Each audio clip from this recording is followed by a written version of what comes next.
قرآن مجید فرقان حمید نے میاں بیوی کا جو رشتہ بیان کیا ہے نا، اس رشتے کو آپ سمجھیں جو قرآن پاک نے میاں بیوی کا رشتہ بیان کیا۔ کہن لباس لکم وانتم لباس لہن،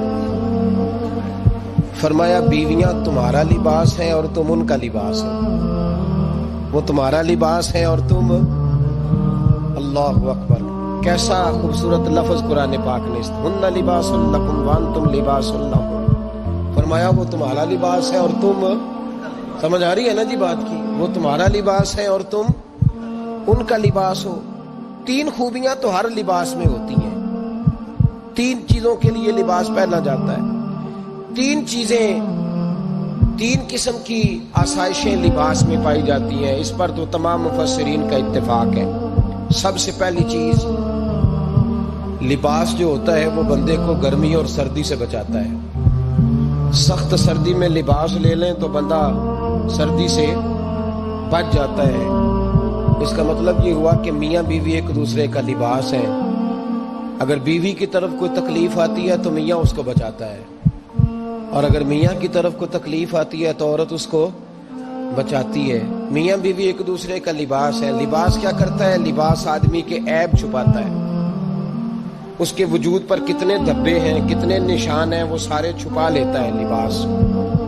میاں بیوی ایک دوسرے کے عیب چھپانے والے ہوتے ہیں، عیب بتانے والے، رونا رونے والے نہیں ہوتے کہ بی بی جب بھی میکے گئی اس نے جا کے رونا شروع کر دیا، اتنی میں تانگو دوسرا ہے ہی کوئی نہیں۔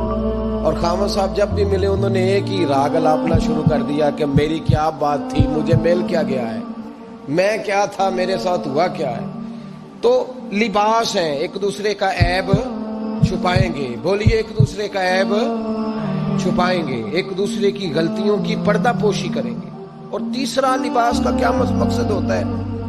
لباس شخصیت کا آئینہ دار ہوتا ہے۔ لباس آدمی کی اچھی اور خوبصورت طبیعت کا حصہ ہوتا ہے۔ جو لباس ہوتا ہے وہ انسان کو زینت بخشتا ہے، خوبصورت کر دیتا ہے۔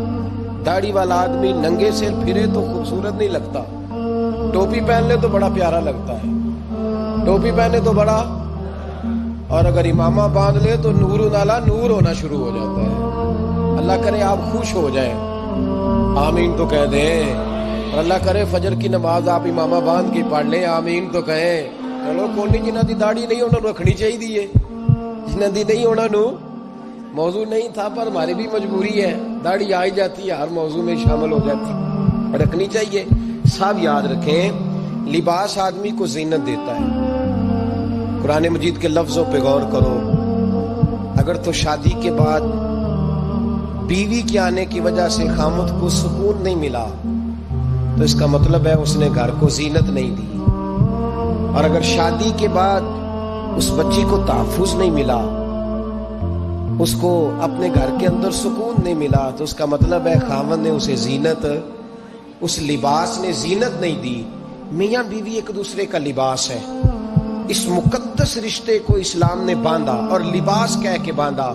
میرے رسول کریم علیہ الصلوۃ والسلام نے پہلے تو خارجی لوگوں کو منع کیا ہے۔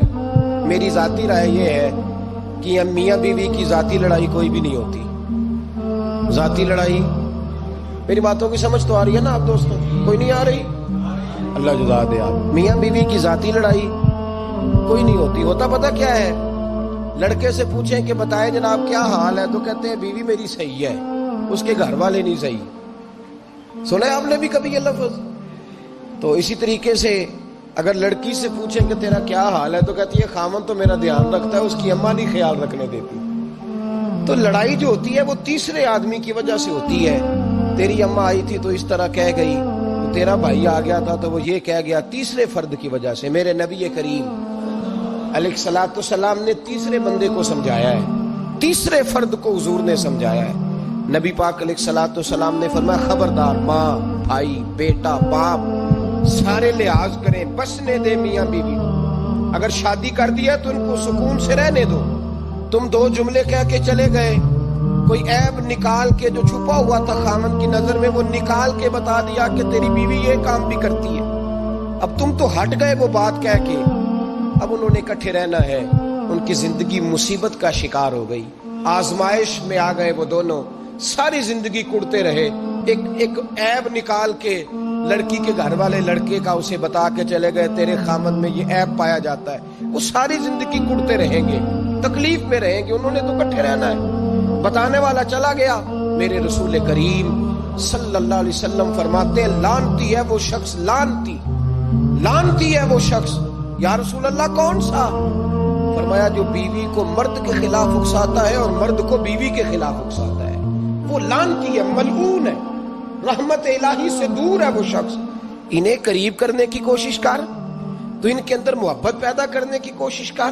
میرے نبی کریم علیہ الصلوۃ والسلام نے جب حضرت سیدہ فاطمہ الزہرا رضی اللہ تعالی عنہا اور جناب سیدنا علی المرتضیٰ رضی اللہ تعالی عنہ کی شادی کی، نبی پاک نے دونوں کے سر جوڑے اور دونوں کے درمیان محبت کی دعا فرمائی، دونوں کے درمیان محبت کی دعا فرمائی۔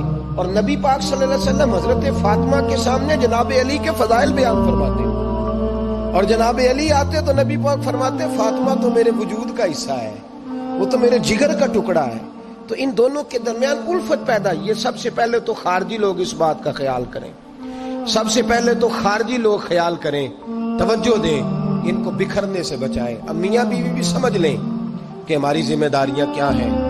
مسند امام احمد بن حنبل میں حضرت ابو درداء رضی اللہ تعالیٰ عنہ سے حدیث مروی ہے، نبی کریم صلی اللہ علیہ وسلم کی بارگاہ میں ایک خاتون نے آ کے عرض کیا یا رسول اللہ صلی اللہ علیہ وسلم مجھے بتلائیے خاوند کا حق کیا ہے۔ یہ جو حدیث سنانے لگا ہوں نا، یہ بیٹی کو سنانی ہے، جا کے یہ ٹیلی فون کر کے بہن کو سنانی ہے، صرف بیوی کو سنانے کی نہیں ہوتی یہ چیزیں۔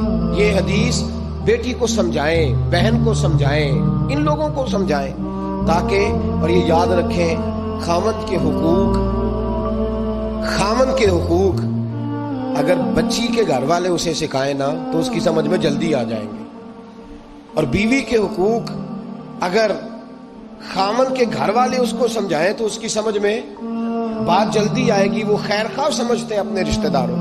یہ والی حدیثیں ان لوگوں کو سنانی چاہیے جن لوگوں کا بچہ ہے یا بچی ہے، متعلقہ آدمی حقوق بیان کرے۔ جب متبادل چیز کسی کے سامنے آتی ہے تو وہ کئی دفعہ سمجھتے ہیں کہ خلوص اس میں پورا نہیں پایا جاتا۔ حضرت ابو درداء رضی اللہ تعالیٰ عنہ فرماتے ہیں ایک خاتون حضور کی بارگاہ میں آئی، عرض کرنے لگی یا رسول اللہ صلی اللہ علیہ وسلم میں نکاح کرنا چاہتی ہوں، شادی کرنا چاہتی ہوں، مجھے بتلائیے خاوند کا حق کیا ہے، اگر تو میں ادا کر سکتی ہوں تو میں نکاح کروں، ورنہ میں اس کام سے بچوں۔ میرے نبی کریم علیہ الصلوۃ والسلام نے فرمایا بی بی اگر خاوند کے ناک سے ریٹھ نکلے، ریشہ نکلے، پیپ بہے اس کی ناک سے، اور بی بی اپنی زبان سے وہ صاف کر دے تو پھر بھی اس کا حق ادا نہیں ہوتا۔ حضرت ابو درداء کہتے ہیں آنکھ کھول کے اس عورت نے دیکھا تو میرے نبی پاک نے اگلے جملے ارشاد فرمائے، حضور نے فرمایا تو ان باتوں میں حیرت کر رہی ہے، میں اگر خدا کے علاوہ کسی کو سجدے کا حکم دیتا تو میں عورت کو کہتا اپنے خاوند کو سجدہ کرے، میں اس کو کہتا یہ کام کرے۔ میرے رسول کریم علیہ الصلوۃ والسلام نے حقوق کا تعین فرمایا، حقوق کا تعین فرمایا، اور نبی کریم صلی اللہ علیہ وسلم نے فرمایا جو عورت اس حال میں مر گئی، اس حال میں دنیا سے گئی کہ اس کا خاوند اس سے راضی تھا، اس کا شوہر اس سے راضی تھا، اس کا گھر والا اس سے مطمئن تھا، تو میرے نبی پاک فرماتے ہیں جب دنیا سے جائے گی تو رب کریم جنت کا دروازہ کھول کے فوراً ہی جنت میں داخل فرما دے گا، اس کو بغیر روک ٹوک جنت دے دی جائے گی۔ شرط یہ ہے کہ وہ جب دنیا سے جائے تو اس حال میں جائے کہ اس کا خاوند اس سے شکوے نہ کرتی پھرے، شکایتیں نہ کرتی پھرے، شکایتیں نہ کرے۔ ہمارے زمانے میں شکایتیں ہوتی ہیں اور خواتین، عورتیں اس بات کو سمجھتی نہیں کہ اللہ نے جو میرے نصیب میں رکھا تھا اور جو خاوند رب نے میرے لیے پسند کیا تھا وہ اللہ نے مجھے عطا فرما دیا ہے۔ وہ شکوے کرتی ہیں، شکایات کرتی ہیں، اور دوسری عورتوں کو سامنے رکھ کے وہ فلاں کے حصے میں یہ چیز آئی، فلاں کے حصے میں یہ چیز آئی، فلاں کا خاوند یوں کرتا ہے، شکوہ کرتی ہیں۔ میرے رسول پاک علیہ السلام نے فرمایا عورتیں کثرت سے جہنم میں جائیں گی، کثرت سے۔ تو ایک صحابی رو پڑے، ایک حدیث میں لفظ یہ ہے رو پڑے، عرض کرنے لگے یا رسول اللہ وہ ہماری مائیں بھی ہیں، بیٹیاں بھی ہیں، بہنیں بھی ہیں، حضور جہنم میں جائیں گی؟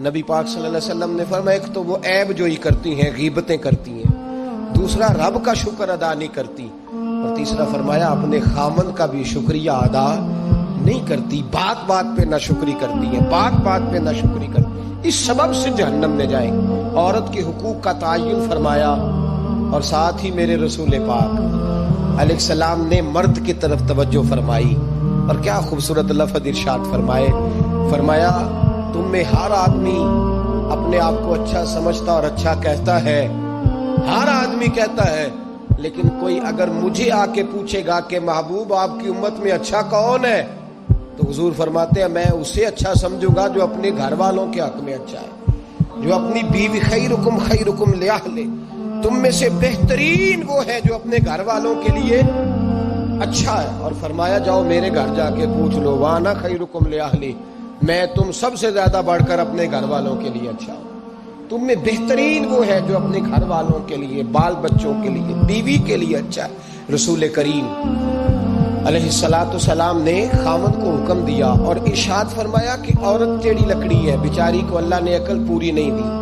ایک بچہ چھوٹا ہوتا ہے، ہمیں پتہ ہوتا ہے کہ اس کا شعور پورا نہیں، اگر کوئی غلطی کرے تو کیا اسے نکال دیا جاتا ہے گھر سے؟ بولے، چھوٹا بچہ ہے، وہ کئی دفعہ بڑا نقصان کر دیتا ہے، آپ کیا کہتے ہیں؟ اسے مارتے ہیں، کلاڑی لے آتے ہیں اس کے لیے؟ اس طرح کرنا چاہیے، اس کے ابے کو بلا لینا چاہیے، بےزتی کرنی چاہیے پنچایت میں بٹھا کے کہ یہ غلطی کی ہے تیرے بچے نے۔ بھائی دادا یہ کام کرتا ہے؟ بولے نا، کیوں نہیں کرتا؟ وہ کہتا ہے ہمارا بچہ نہ سمجھ ہے، اپنا پوتا ہے، ہمارا اپنا ہے، اگر ہم اس کا بات نکالیں گے تو بڑا کام غلط ہو جائے۔ لیکن وہی ابا جی جب بہو کوئی غلطی کر بیٹھتی ہے تو پنچایت بلاتے ہیں، لوگوں کے سامنے معاذ اللہ تعالیٰ بڑی کڑوی کسیلی باتیں کرتے ہیں، ایسی باتیں کرتے ہیں کہ جو ان کی بیٹی کے بارے میں کہی جائے تو وہ کبھی پسند نہ کریں، اتنے سخت جملے کہے جاتے ہیں، بیٹی والے کو رسوا کیا جاتا ہے۔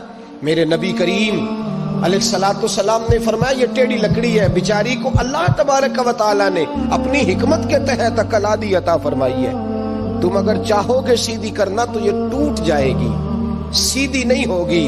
حضور کیا کریں؟